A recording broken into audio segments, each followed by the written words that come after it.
What's up, everybody? My name's TJ Hyde. It's been a long time since I've posted, but with X Defiant recently coming out and the talks about SBMM and snipers and everything really being up in the air, I wanted to put my thoughts in on the problem of SBMM because it's a problem that the COD community they hate SBMM. They fucking hate it, and they're celebrating that X Defiant doesn't have it.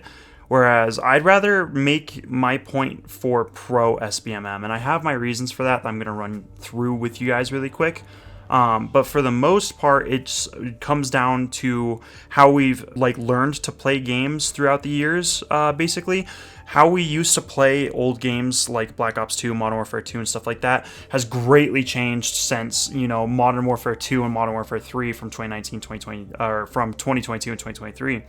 So this is something that I kind of want to put my hand on. So I'm gonna pull up a notepad document really quick, just so you guys know. I don't want to flashbang anybody here, but we have the notepad here where I've written down pretty much everything that came to mind wise to the Black Ops 2 mechanics that we utilized back in the day, and then everything that came from Modern Warfare 2 2022. And this is one thing that I want to use to make my point really quick about why SBMM is actually a good thing in today's day and age. So let's get into it.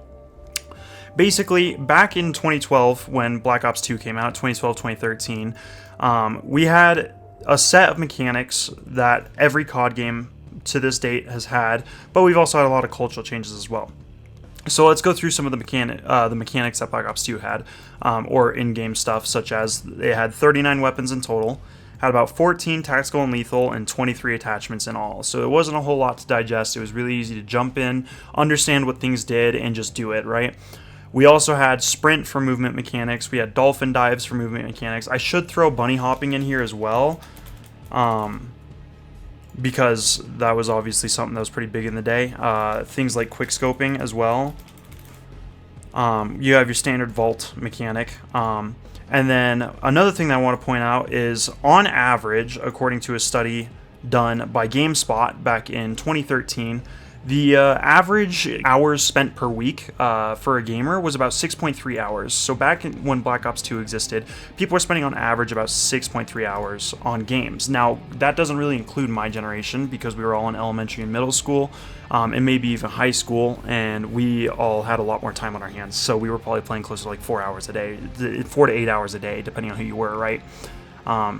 And that hasn't really changed, but this was the statistical average. It was done by Nielsen. I couldn't find the study itself, but GameSpot still has the image from the study done, so here's this that I provide to you. I can also link this down in the description.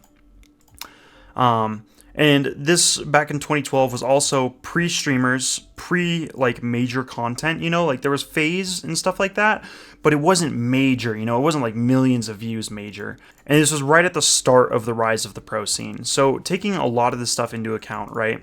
We have 39 weapons, 14 tacticals, and 23 attachments. Everything adds up to a pretty low skill floor, right? It's pretty easy to just jump into this game, understand what's going on. There's not many buttons, there's not many mechanics or anything to involve all that stuff. As well as the average time played that people were putting in. Streaming wasn't really big, content creation wasn't really big, there wasn't incentive to play a lot of games. The skill floor really only got to about right here. The best thing that happened at the top of the skill floor was learning how to quickscope, right? Or I guess trick shot would be the big thing, was trick shotting. I'd say probably bumped it up to right here, but this was less than 1%, right? So most people kind of ended up right here in Black Ops 2, and that's because there just wasn't a lot to master about the game. It was very easy to pick up game, just like most games were back in the day. It was really easy to pick up Halo 2 and Halo 3. It was really easy to pick up a lot of these older games. So the skill floor capped out pretty low right about here. Whereas we can then turn around and come look at the Modern Warfare 2 from 2022 mechanics that have since been added, right? We have sliding, we still have vaulting, we still have sprinting, but now we also have burst sprinting. We do have a lean mechanic. We still have dolphin diving as well. We have ledge hanging, which I don't think people used a lot, but it's still a mechanic that was in the game. And I know some people used it for search and destroy and stuff. We had 53 total guns added to that game, 19 tacticals and lethals, so not much more, and then 606 total possible attachments. Plus, according to a study, just like what I showed you, It was really kind of hard to find one that matched the same data, but the global average was approximately 8.45 weekly hours of gaming. There was a second study done in Finland that came out to the exact same decibel of 8.45 hours per week.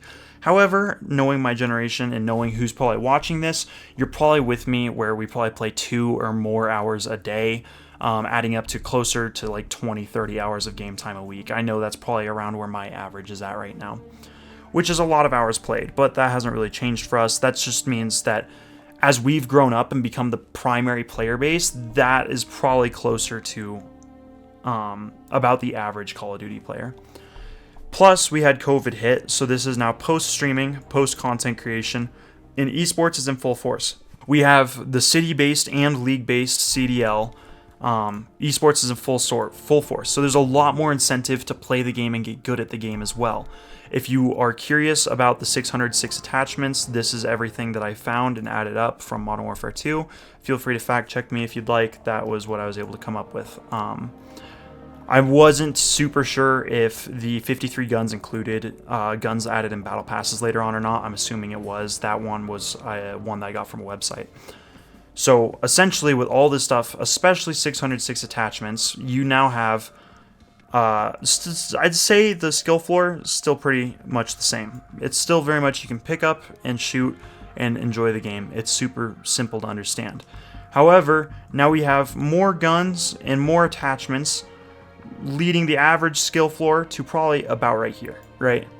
Because there's a little bit more meta involved. There's a lot more meta involved, actually, because the attachments are always mid-maxing whatever you can do with your weapons. Plus, we have a couple more movement mechanics in there as well, like sliding, burst sprinting, or tactical sprinting, I think they called it. A couple more tacticals. We have ledge hanging and stuff like that. So skill ceiling is already rising quite a bit. Then you also have people that are trying to do content or professional play, or maybe just don't have a life. They play the game a lot like I do. Those players are easily up here. It's nothing close to like what it was back in the day, right? Gaming wasn't necessarily a career for anyone. It was still very much a hobby, and there was a lot less that the game engine could do, so there was a lot less to learn. The skill floor was a lot lower. As I said, there was trick shotting here. That was about it. That was the best you could get. I would say that that top tier Call of Duty play now is a lot harder than old trick shotting. A lot harder than old trick shotting. We have things like slide canceling that came into play big time. B-hopping is a much more prevalent mechanic. You need to have a better understanding of the meta and what's happening in patch notes and stuff like that. So yeah, the game is exponentially. I bet you if you took a player from here and taught him how to trick shot, they could do it in a fraction of the time that it took us back in the day to learn how to do this. So skill ceiling is a lot higher. On top of that, there's a lot more players with a lot more time or doing this as career.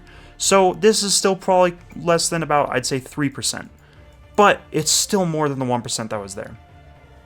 The other thing that I didn't actually take into account, but I do want to talk about as well, is how many people are playing the game. We probably have closer to about 5 to 10 times more people playing games now post-COVID than we did during Black Ops 2. When you get a massive community of people playing a game, it gets a lot easier to invent and find bugs and find metas, so the game is also progressing at a much faster rate.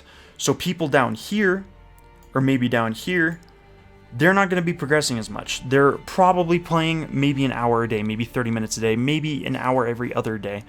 This is a lot harder to progress, whereas people here and up are much more prevalent staying with the patch notes, with the meta, and it probably raises the skill ceiling even higher because now there's a gap, there's an even larger gap of constant learning that has to be done in order to stay prevalent with the game. So I'd actually argue that this could go even higher, right? So how does all this tie into SBMM?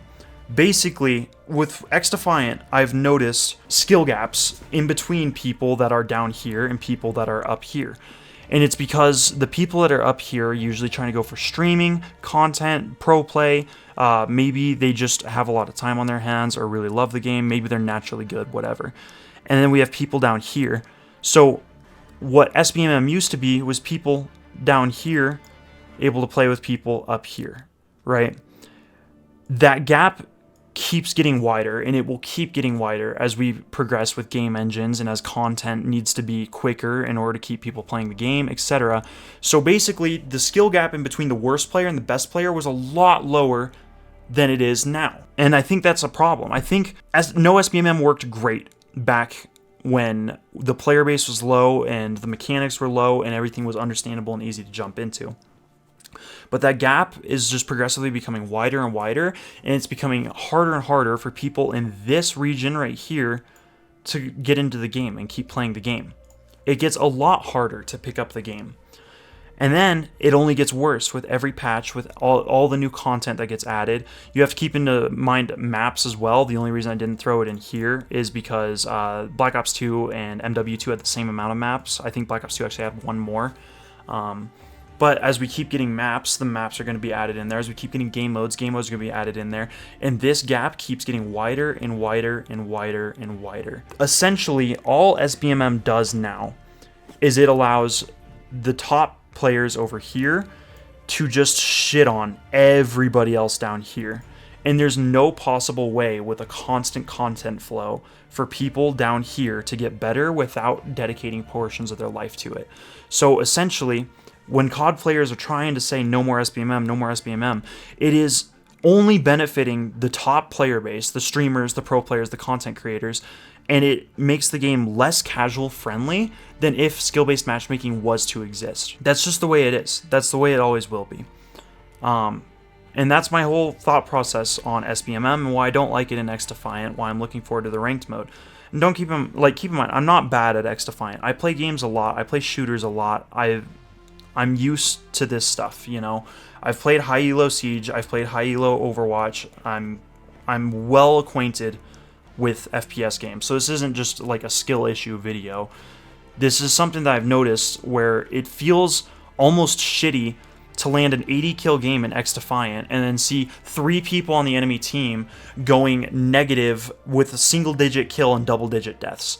It's just not fair. And it's because I have the time to put in that maybe they don't have. And I think it's just inherently bad for video games. So let me know what your guys' thoughts are on this. I apologize for maybe a non-fluent and kind of weak video, but this is just something that I wanted to make and get my opinion out there since XDefiant is pretty prevalent, and this is something I've kind of been thinking about for a really long time. But this is my opinion on SBMM. Thank you everybody for watching, and I hope you guys have a great rest of your day and night. So, see you later.